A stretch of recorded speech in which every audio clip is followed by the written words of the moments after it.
내 아들아, 그러므로 너는 그리스도 예수 안에 있는 은혜 가운데서 강하고 또 네가 많은 증인 앞에서 내게 들은 바를 충성된 사람들에게 부탁하라. 그들이 또 다른 사람들을 가르칠 수 있으리라. 너는 그리스도 예수의 좋은 병사로 나와 함께 고난을 받아라.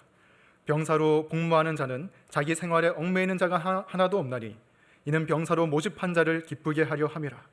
경기하는 자가 법대로 경기하지 아니하면 승리자의 관을 얻지 못할 것이며 수고하는 농부가 곡식을 먼저 받는 것이 마땅하니라.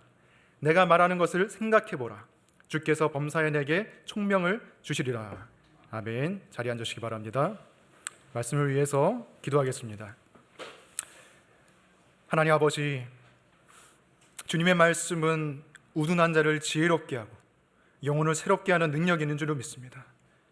영과 혼과 관절 및 골수를 찔러 쪼개는 하나님의 말씀의 능력으로 저희를 새롭게 해주시고 또한 저희가 예수 그리스도를 닮아가는 작은 예수로 한 명 한 명 설 수 있도록 성령 하나님 인도하시고 주관하여 주시옵소서. 예수 그리스도 이름으로 기도드립니다. 아멘. 오늘은 디모데후서 시리즈 세 번째 시간으로 은혜 가운데서 강하라는 제목으로 말씀을 전하겠습니다. 디모데 전후서는 아시다시피 바울이 자신이 아들같이 여기는 디모데에게 전하는 편지입니다.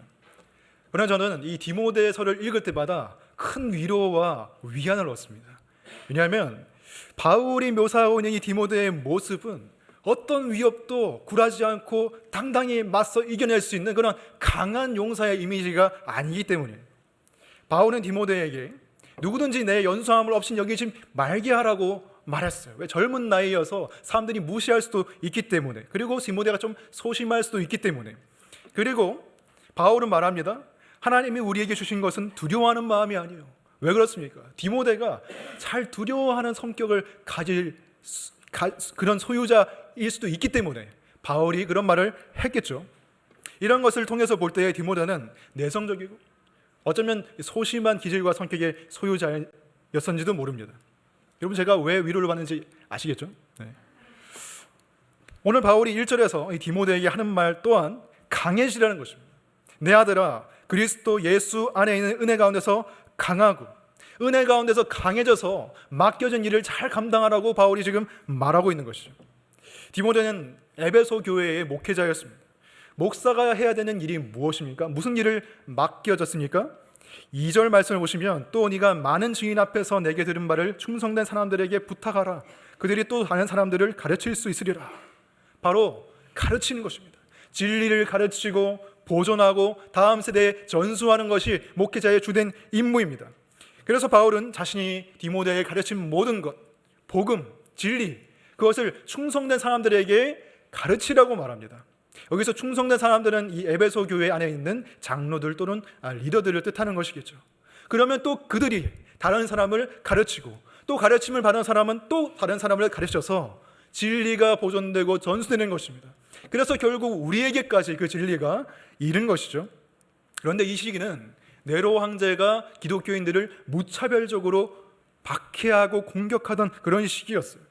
기독교인들을 잡아가서 맹수의 밥으로 던지고 십자가에 매달아서 산채로 불태워서 가로등으로 쓰던 그런 시대였습니다. 끔찍한 일들이 벌어졌습니다. 그 가운데 바울도 잡혀가서 감옥에 갇히게 됐고 나중에는 사형을 당하게 되는 그런 시대였던 것이죠. 사실 이런 상황이 발생하면 디모데처럼 그런 내성적이고 소심한 사람이 아니라 할지라도 누구나 두려움에 빠지기 쉬울 것입니다. 약해지기가 쉽습니다.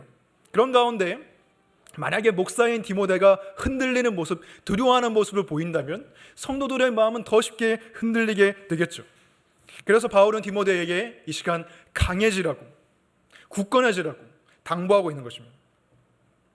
요즘에 이런 눈에 보이는 박해 때문이 아니라 눈에 보이지도 않는 코로나 바이러스 때문에 많은 사람들의 믿음이 약해지고 교회를 떠나고 있습니다. 백신이 많이 보급되긴 했죠.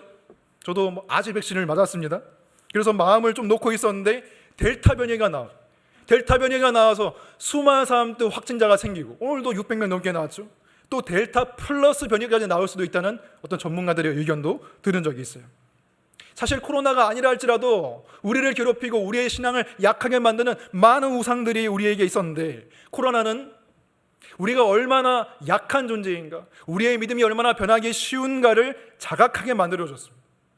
이런 상황 속에서 이 본문을 살펴보는 게 우리에게 큰 의미가 있다고 생각합니다. 물론 바울이 말하고 있는 주된 대상은 디모데입니다. 목회자입니다. 하지만 목회자만이 아니라 모든 성도들에게 의미가 있는 말씀이에요.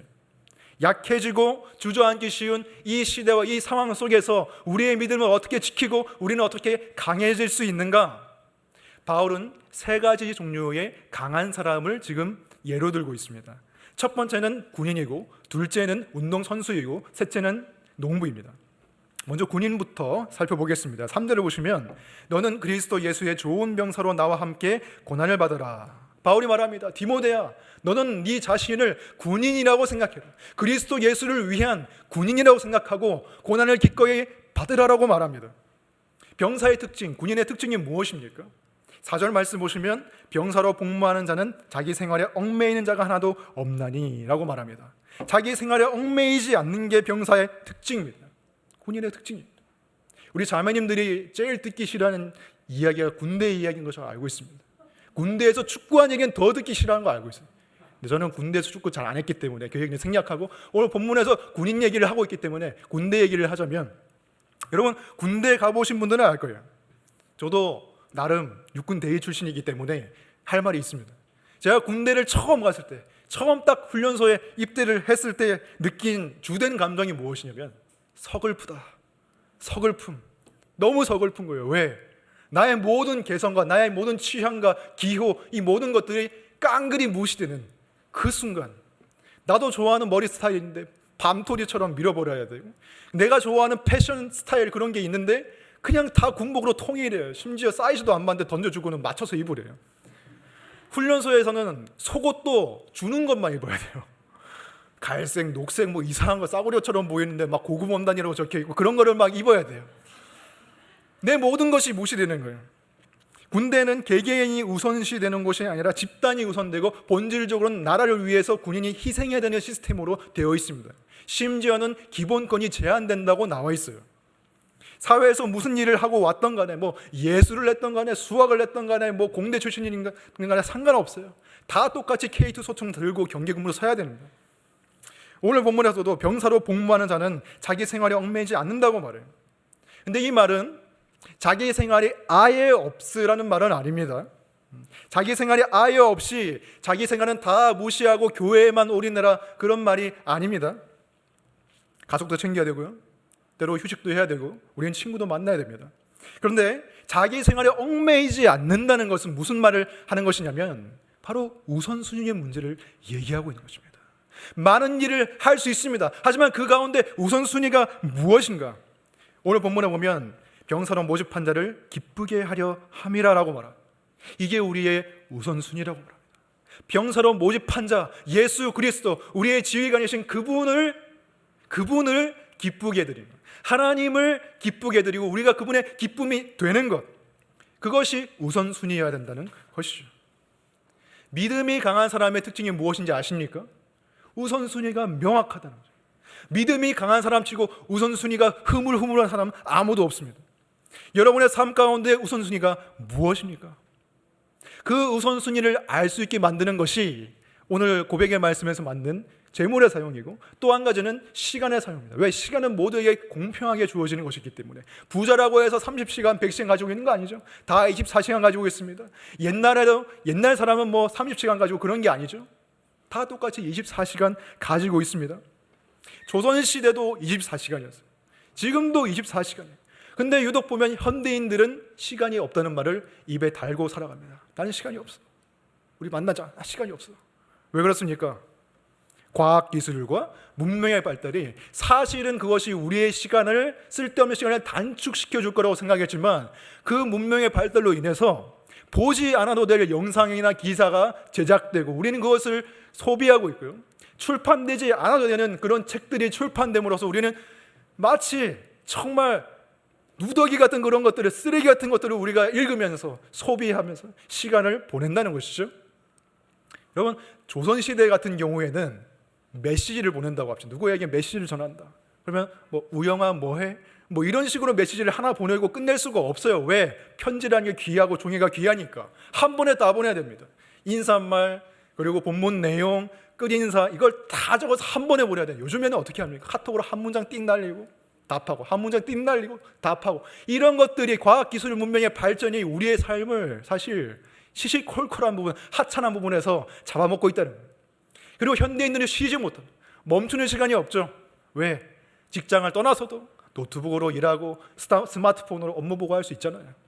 쉬지 못하게 만듭니다. 그래서 현대인들은 늘 하찮은 일로 또는 늘 급한 일로 쫓기면서 살아가는 게 현대인들의 삶이에요. 그래서 그것을 아주 잘 말해주는 책 제목이죠. 무엇입니까? 아마 읽어보신 분들도 있을 텐데, 찰스 험멜이라는 사람이 준 늘 급한 일로 쫓기는 삶이라는 책이 있습니다. 늘 급한 일로 쫓기는 삶. 거기 보면 저자가 말합니다. 현대인들은 무엇이 급한 일이고 무엇이 정말 중요한 일인지 모르고 혼동하며 살아간다. 그리고는 하루를 마칠 때 중요한 일을 하지 못했다는 그 찝찝함과 후회 가운데서 잠이 든다라고 말을 해요. 우리의 이야기죠. 여러분, 우리의 우선순위는 무엇이라고 했습니까? 하나님을 위해서 사는 것입니다. 하나님을 기쁘게 하는 것입니다. 그런데 그것이 하나님을 위해서 일한다는 것과 동격의 말은 아닙니다. 하나님을 위해서 일하는 것이 하나님을 기쁘게 하는 것은 아니란 말이죠. 이런 말이 있죠. 말씀에 너희는 가만히 있어 내가 하나님됨을 알지어다. 일단 가만히 있어서 내가 하나님인 걸 알아라. 내 능력으로 역사하는 것을 일단 지켜봐라. 사도행전에서도 제자들이 부활하신 예수님을 봤습니다. 목격했습니다. 제자들은 빨리 뛰쳐나와서 전도하고 싶었겠죠. 그런데 예수님은 말씀하셨습니다. 예루살렘을 떠나지 말고 하나님께서 보내주실 성령을 기다려라. 그래서 제자들은 일단 멈췄습니다. 아무것도 하지 않고 일단 멈추고 다락방에서 오로지 기도에 힘썼습니다. 그리고 성령의 권능을 받고 예루살렘과 온 유대와 사마리아 땅끝까지 이르러 복음을 전하는 증인이 된 것입니다. 일단 가만히 있는 게 필요해요. 일단 멈추어서 하나님을 바라보는 시간이 필요해요. 그게 우리의 우선순위예요. 말씀을 묵상하고 기도하는 시간이 왜 중요한가? 앞서 소개드린 급한 일로 쫓기는 삶, 그 책을 보면 저자가 하나님과 가지는 그 시간을 작전 타임으로 묘사를 하고 있어요. 작전 타임이다. 운동 경기를 보면, 여러분 농구 경기 같은 거 보시면은 감독이 뭔가 이 상황이 불리해질 때 작전 타임을 외칩니다. 그러면 경기가 잠시 중단이 되고 선수들을 불러 모아가지고 작전 지시를 내리죠. 이렇게 플레이해. 너는 여기서 이렇게 플레이해. 저 사람을 맡아. 정신 못 차리고 있는 선수는 혼을 냅니다. 정신 차려라. 사기가 떨어져 있으면 연설을 해서 사기를 북돋아 올립니다. 그게 작전 타임이에요. 근데 놀라운 일이 벌어지죠. 작전 타임 전에는 그 팀이 비실비실하고 제대로 유기적인 플레이도 못하고 이 스코어가 밀려있는 상황인데 작전 타임 후에는 완전히 딴 팀이 되는 것을 우리가 볼 수가 있습니다. 곳곳에서 선수들이 유기적인 플레이를 하고 제대로 정신 못 차린 선수가 정신을 차리고 그렇게 하면서 그 팀이 끝내는 역전하는 상황까지 가겠네요. 이게 하나님과 가지는 작전 타임의 의미입니다.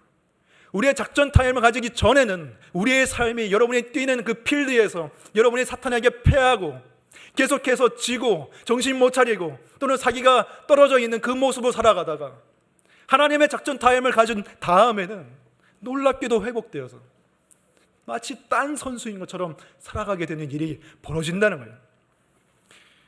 오늘 5절 말씀을 보면 바울이 이렇게 말합니다. 경계하는 자가 법대로 경계하지 아니하면 승리자의 관을 얻지 못할 것이며, 이 말씀에서 우리는 하나님께서 스카웃하신 하나님의 운동 선수라고 바울이 말하고 있어요.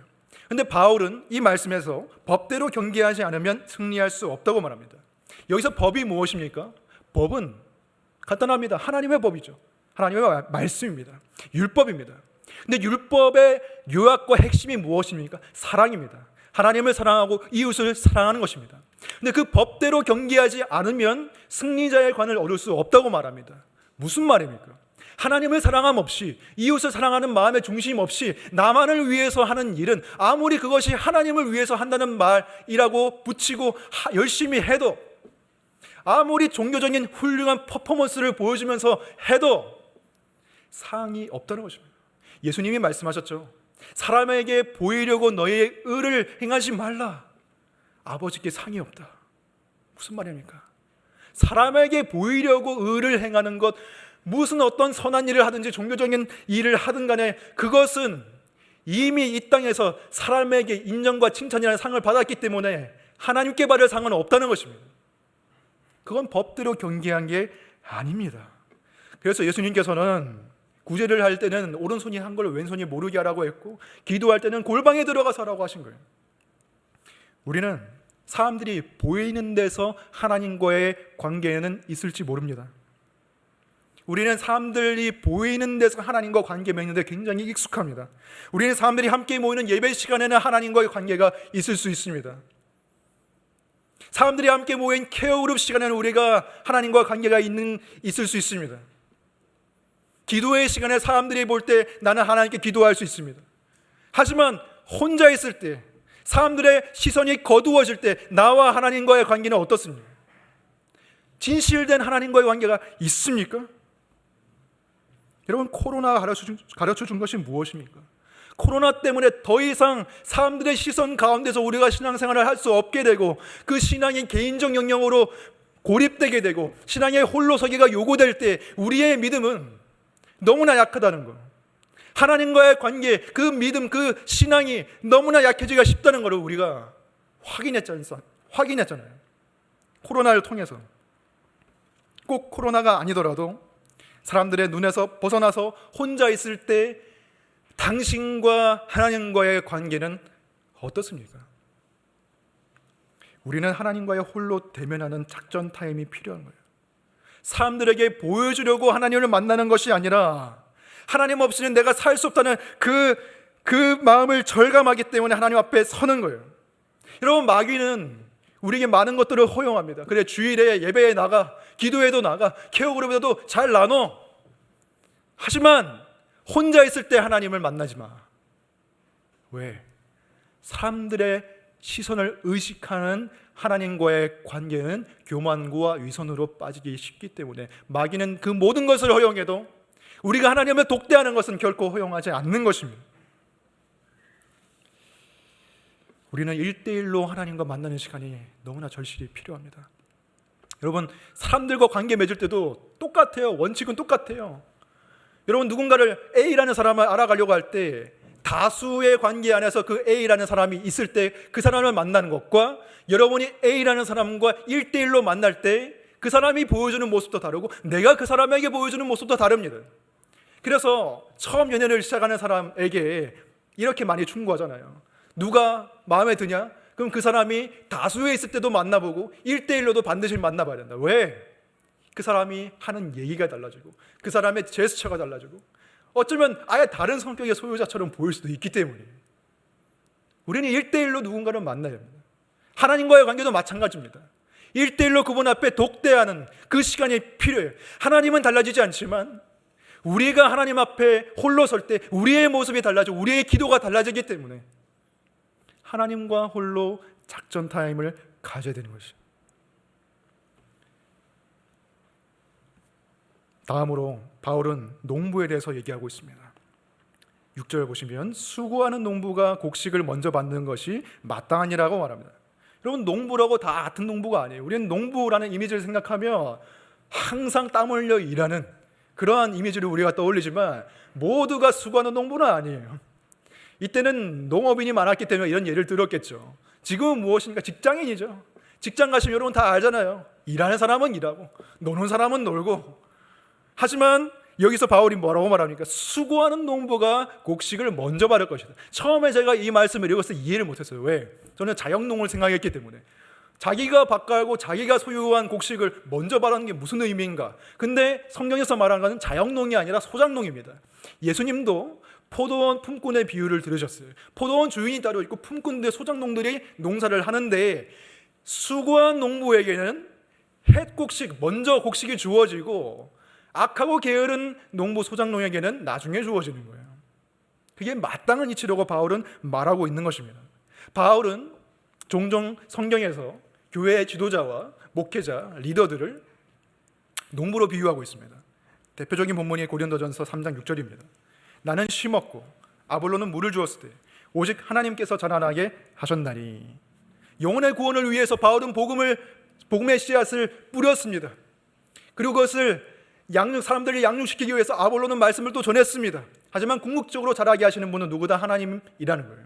즉 사역자들은 농부와 같은 역할을 한다는 것이죠. 사역자의 수확물은 사례비가 아니라 성도들의 영적인 성장이라는 거예요. 그러면 사역자는 농부고 일반 성도들은 무엇인가? 사역자들은 수고하고 일반 성도들은 놀아도 되는 것인가? 게을러도 되는 것인가? 아니죠. 바울은 사역자들만 농부로 비유한 것이 아니라 갈라디아에서 보면은 모든 성도들이, 모든 그리스도인들이 농부다라고 말하고 있습니다. 간접적으로 갈라디아서 5장 22절 23절 말씀, 이 말씀 우리가 함께 읽어보겠습니다. 시작. 오직 성령의 열매는 사랑과 희락과 화평과 오래 참음과 자비와 양선과 충성과 온유와 절제니 이 같은 것을 금지할 법이 없느니라. 아멘. 모든 성도들이 이 열매를 위한 농부가 되어야 된다고 바울은 말하고 있는 거예요. 모든 사람이 농부다. 성령의 열매를 맺어야 된다. 근데 이 성령의 열매는 외적인 어떤 결과물이나 성취물을 말하는 것이 아니야. 나는 성경을 10도 겠습니다. 10도 겠습니다. 100명을 넘은 사람을 교회로 인도했습니다. 나는 장로입니다. 집사입니다. 이런 외적인 결과물을 말하는 것이 아니라 내적인 성품이 예수 그리스도를 닮아가는 것이 바로 성령의 열매입니다. 내가 맺을 수 없는 열매, 죄인이 맺을 수 없는 열매가 예수 그리스도의 신적인 성품이 우리 안에 주렁주렁 맺히는 것이 바로 이 말씀이 의미하는 바입니다. 저에게는 매우 많은 고민 끝에 얻은 한 가지 확신이 있습니다. 하나님께서 이 땅 가운데 하나님의 나라를 세워가실 때에 그 중심에는 교회가 있어야 된다는 확신입니다. 하나님 나라를 세워가는 그 하나님께서 사용하시는 주체는 교회. 물론 궁극적으로는 하나님께서 하나님 나라를 임하게 하시지만 이 땅 가운데서 하나님께서 도구로 사용하시는 주된 것은 교회라는 것입니다. 어떤 사람은 정치를 통해서 하나님 나라가 임한다고 말하는 사람도 있습니다. 좋은 사람, 기독교인이 국회의원이 되고 또는 기독교적인 법안이 통과되고 가난한 사람들이 잘 사는 사회를 만들면은 하나님 나라가 이 땅에 임할 수 있다고 말하는 사람들도 있지만 그것은 정말 성경적이지 않은 얘기예요. 왜? 예수님이 무슨 정치하셨습니까? 바울이 정치했습니까? 바울은 노예제도 폐지를 외치지 않았습니다. 노예제도를 찬성하지 않았지만 그것이 먼저 교회 안에서 노예 주인과 종이 형제가 되라고 말하는 게 바울의 말의 핵심이었습니다. 그 말은 무엇인가? 교회를 통해서 복음이 전해지고 한 사람이 죄와 사망의 권세에서 벗어나서 새로운 피조물이 되는 것, 성령의 열매를 맺어서 교회만이 아니라 가정과 일터와 각 분야에 나아가서 하나님의 통치를 나타내는 것, 그것을 통해서 하나님의 영광스러운 나라가 이 땅에 임하는 것입니다. 그 중심에 교회가 있습니다. 그래서 교회가 너무나 소중한 거예요. 그런데 이 말은 오해하면 안 되는 게 교회 공간 안이, 이 건물 안이 하나님 나라에 제한된다는 것은 아니에요. 하나님 나라가 이 건물 안에서 제한되지는 않아요. 왜? 하나님의 주권, 하나님의 다스림은 교회 건물 밖, 가정과 일터와 정치와 사회와 문화와 모든 분야에 하나님의 다스림이 있는 것, 그것이 우리가 믿는 하나님의 주권 사상이에요. 그런데 목회자로서, 목사로서 고민되고 그리고 갈등되고 걱정이 되는 것이 무엇이냐? 교회 건물에 사람들이 있을 때, 성도들이 왔을 때는 말씀을 전하고 이렇게 기도해주고 상담해주고 하면서 영향력을 미칠 수 있고 그 사람들을 바로 잡을 수 있을 것 같아요. 그런데 여러분 떠나실 거잖아요. 계속 예배당에 머물러 있지 않을 거잖아요. 마치면 가실 거잖아요, 이 집으로. 그러면 거기에는 마치 하나님의 어떤 통치가 미치지 않는 것 같은 그런 모습들이 보인다는 거예요. 그럼 목회자가 따라다니면서 성경 읽으세요. 직장에서 열심히 일하세요. 아니 그렇게 말씀하시면 안 돼요. 따라다니면서 그렇게 할 수가 없잖아요. 불가능하잖아요. 해결 방안이 무엇입니까?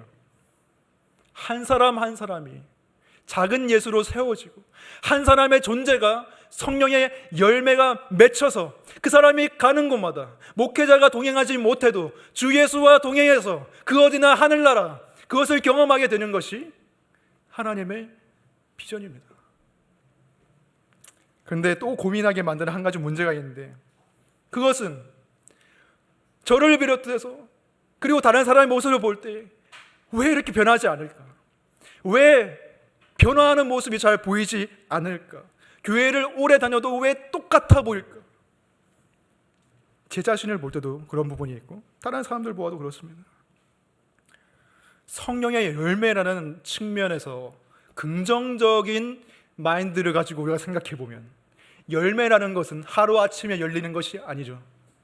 농부가 농사를 해보면 곡식은 1년에 한 번, 쌀 같은 경우는 1년에 한 번 추수하는 것이지 뭐 하루아침마다 맨날 추수할 수 있는 게 아니에요. 열매는 오랜 기간 동안의 성숙을 통해서 맺히는 것입니다. 그런데 이 농부가 경작하는 이 곡식은 1년에 한 번이라도 맺히는데 우리 안에 있는 성령의 열매는 1년이 지나도 2년이 지나도 3년이 지나도 맺히지 않는다면 왜 그런 것입니까? 무슨 문제가 있는 것입니까? 열매는 사실 맺혀야 됩니다. 예수님도 열매로 알리라고 말씀하셨습니다. 열매가 있어야 그 사람의 믿음이 있다는 증거입니다. 왜 맺히지 않을까? 여러 가지 이유가 있겠지만 저는 두 가지 측면으로 생각을 해봤습니다. 첫 번째는 자신의 기질, 자신의 성격을 성령의 열매로 착각하는 것입니다. 타고난 기질, 타고난 성격이 있죠. 좋은 면이 있죠. 그것을 성령의 열매로 착각하는 것입니다. 내향적인 사람의 경우 오래 참음, 절제 뭐 이런 게 좀 잘 될 수가 있어요. 그런데 희락, 기쁨 이런 것은 별로 없을 수도 있어요. 외향적인 사람은 반대로 희락, 기쁨 이런 거는 많을 수 있지만 절제, 오래 참음 이런 게 안 될 수도 있단 말이죠. 근데 여러분, 성령의 열매라는 것은 여러분이 과거 또 설교에서 들으셨을 수도 있지만 9가지 따로따로의 열매가 있는 것이 아니라 한 열매가 가지고 있는 9가지 탁월한 맛입니다. 9가지 그 탁월한 맛이 한 열매 안에 고루 갇혀 있는 것, 그것이 성령의 열매예요. 그렇기 때문에 성령의 열매가 맺힌다는 것은 오래 참음이 맺히면 희락도 맺히는 것이에요. 절제가 맺히면 화평도 맺히는 거예요. 나는 하나님께 충성하지만 사람들과는 화평하지 않아. 이런 일은 성령의 열매 차원에서는 일어날 수가 없다는 것이에요. 근데 우리는 내 안에 좀 좋은 기질이 있으면 나는 오래 참음의 기질이 있어. 그러므로 이 9가지 중에서 난 한 가지가 있는 거야 라고 하면서 위안을 삼지만 그것은 성령의 열매가 아닐 가능성이 매우 높다는 것입니다. 두 번째로 자신이 상황에 따라 쓰고 있는 가면을 성령의 열매로 착각할 수가 있습니다. 우리는 사람들을 만나러 외출할 때 옷을 입는 것뿐만이 아니라 우리의 영혼의 부끄러움을 가리기 위한 가면도 장착하고 나갑니다. 나의 영적인 모습을 그대로 내보일 수 없기 때문에 무언가를 가리고 나간단 말입니다. 그래서 사람들 앞에서는 온유한 것처럼 보일 수도 있고 희락이 있는 것처럼 보일 수도 있고 사람들 앞에서는 화평한 것처럼 보일 수도 있지만 가면을 벗고 혼자 있을 때는 딴 사람이 될 수 있는 것이죠. 죄의 열매를 맺는 경우가 많다는 것입니다.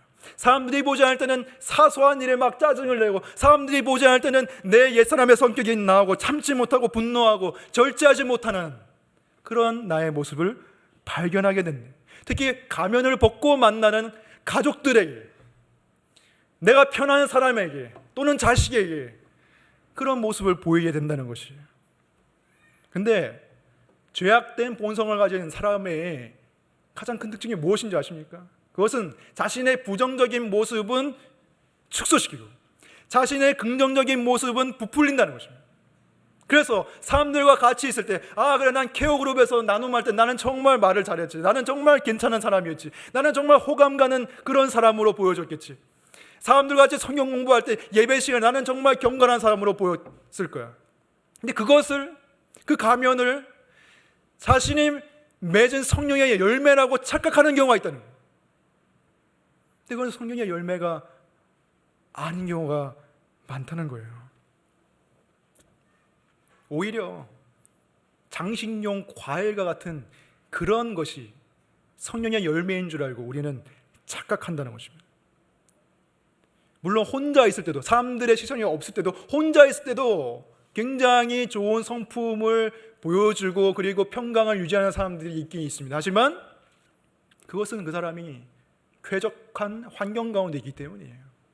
그 쾌적함이 조금만 손상되고 외부에서 조금만 고난이 닥쳐오고 나의 건강이 조금만 어긋날 때 나는 여지없이 무너지는, 내가 생각했던 성령의 열매라고 생각했던 것이 우수수 떨어지는 것을 우리는 경험하게 된다는 것입니다.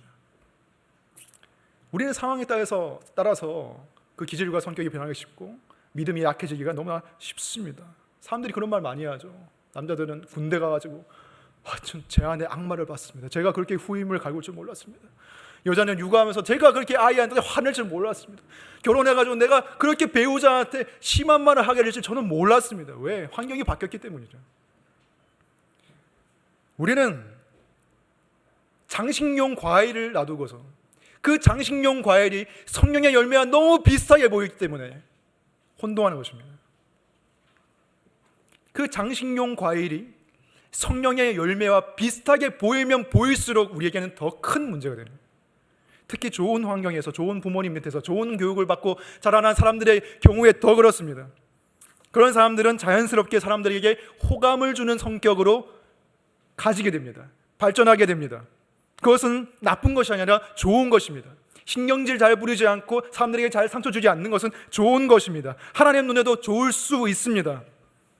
하지만 그것은 믿지 않는 사람들도 가질 수 있는 기질적인 성격의 성숙입니다.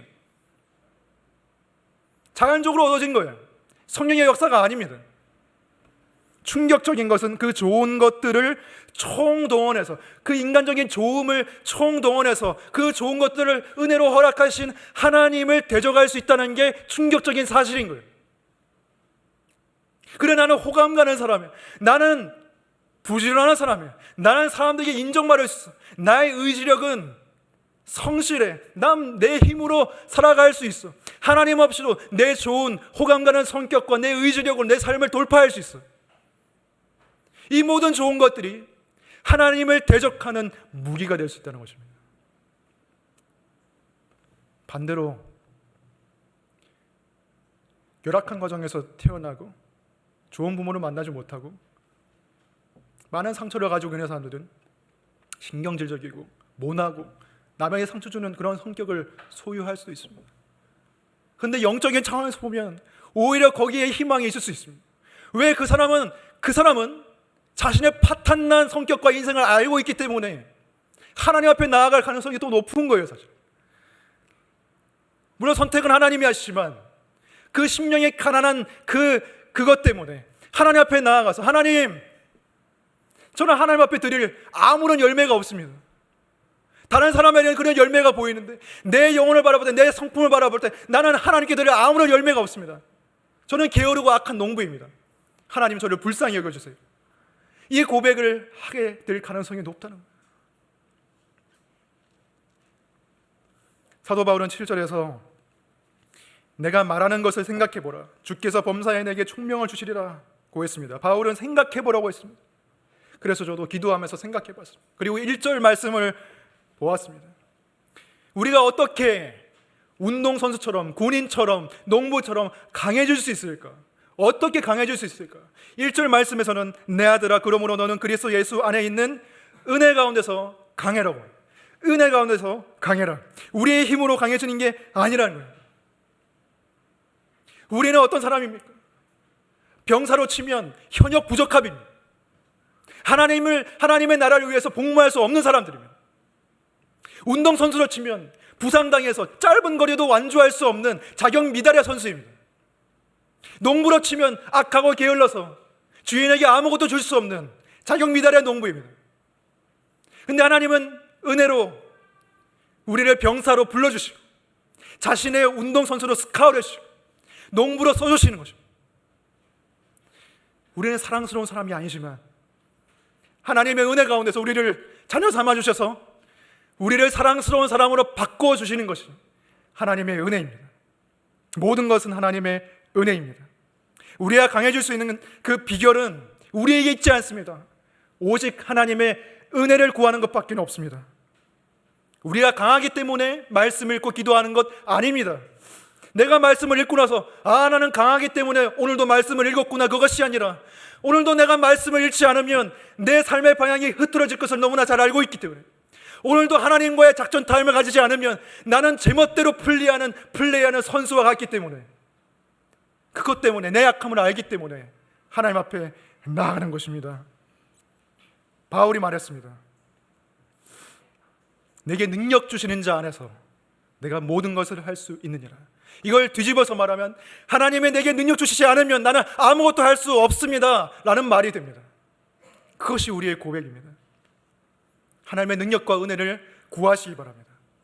성령의 열매는 은혜의 토양 가운데서만 자라날 수 있는 것입니다. 제가 하나님의 은혜를 아주 깊이 체험했던 그 시절을 떠올려 보았습니다. 저는 그때 강했습니다. 제 자신이 강한 사람이 아니라 은혜 때문에 강했습니다. 목사도 아니고 전도사도 아니었지만 교회에서 어떤 작은 일이라도 맡겨줘도 저는 너무 감사했습니다. 나 같은 사람도 하나님 나라를 위해서 쓰임받을 수 있구나, 나 같은 사람도 하나님께서 쓰시는구나, 그것 때문에 감격해서 기도하면서 울며 하나님 앞에 나아갔던 그 시절이 있었습니다. 그 기도하는 가운데 나의 모자람을 발견하지만 동시에 하나님께서 너는 내 눈에 보배롭고 존귀한 나의 자녀다, 내가 너를 사랑한다, 너를 위해서 내 아들을 보냈다고 말씀하신 하나님의 사랑이 느껴져서 하나님 앞에 울었던 것이 기억합니다. 감사하게도 이 설교를 준비하면서 하나님께서 그러한 은혜를 회복시켜 주시는 그런 시간들이 있었습니다. 하나님의 은혜가 임하면 아무리 바빠도 짜증이 안 나요. 하나님의 은혜가 임하면 가면을 벗고 있는 그 시간도 하나님의 성품이 드러날 수 있는 시간으로 바뀌게 됩니다. 밤늦게 퇴근하고 기도회 마치고 성경부 마치고 집에 돌아갈 때 제 마음 가운데는 아주 간절한 소망이 피어납니다. 제발 아이가 자고 있어라. 아이의 자는 모습을 보고 싶다. 왜? 자고 있어야 나도 좀 쉬지 가서. 근데 안타깝게도 이번 주 내내 우리 아이가 제가 왔을 때 하루도 빠짐없이 깨 있었습니다. 하루도 빠짐없이 빵긋 웃으면서 아빠를 반겨줬습니다. 근데 은혜 안에 있으니까 짜증이 안 나는 거예요. 아내는 지쳐 있었어요. 나에게 간절한 구원의 눈빛을 보내는 것 같아요. 평소 같았으면 당신이 그래도 재워, 나 한 주 바빠, 이렇게 했을 텐데 하나님의 은혜가 있으니까 그냥 기쁘게 재우는 거예요. 이번 주 내내 거의 다 제가 재워줬어요. 기쁜 마음으로. 아멘요? 네. 은혜 안에서 강한 것입니다. 제 힘으로 강한 것이 아니에요. 가면을 벗고 만났을 때도, 가면을 벗고 만나면 짜증이 나야 되는데 그게 안 나는 거예요. 여러분, 하나님의 은혜가 과거에 머무는 것이 아니라 여러분의 현재 가운데 살아있는 그 실제가 될 수 있기를 주님의 이름으로 축원합니다. 우리는 하나님께 나아가야 됩니다. 하나님의 작전 타임 가운데 하나님의 말씀을 들어야 됩니다. 그것이 우리의 우선순위가 되어야 됩니다. 그래야 사람에게 보이려고 의를 행하는 것이 아니라 하나님을 사랑하는 마음으로, 그 중심에 살아있는 마음으로 생명을 가지고 하나님을 섬길 수가 있는 것입니다. 은혜 가운데서만 성령의 열매를 맺을 수가 있는 것입니다. 그렇게 여러분이 부름받은 그 자리에 가정과 일터와 그 모든 영역에서 하나님 나라를 세워가는 병사요, 하나님을 위해 달려가는 선수요, 하나님의 나라를 위해 추수하는 농부로서 살아가는 큰 은혜가 여러분의 삶 가운데 있을 수 있기를 축원합니다.